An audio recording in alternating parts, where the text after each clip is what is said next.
Verím, že moja pravá identita je duchovná. Verím, že Boh, stvoriteľ celého vesmíru, do mňa vdýchol život večnosti a mám v sebe bezhraničnú energiu neba, nevyčerpateľnú moc a úplnosť čistej liečivej sily Boha. Nepotrebujem na to žiadne učenie, žiadne knihy, žiadne náboženstvo. Jednoducho som túto jedinú pravdu prijala. Vládu pokoja, lásky, šťastia, radosti, dokonalého zdravia. Dnes viem, že takýto život inde než v nebi nie je možný. Žijete v nebi i vy, alebo mimo nebo.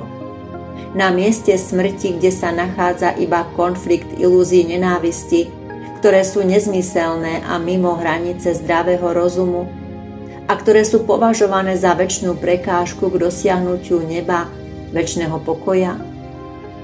Boh nie je žiadnym obrazom a každé jeho stvorenie ho uchováva v sebe. V každom prebýva Boh a každý má právo na nebo. Každý má právo na život. Stačí tak málo. Uvidieť v každom iba lásku, spojiť sa s ňou a rozhodnúť sa pre pravdu. Jediná nenahraditeľná časť mysle človeka je tá, ktorá predstavuje naše trvalé spojenie s Bohom. Všetci túžime po Bohu rovnako, ako Boh túži po nás. A to je navždy nezmeniteľné.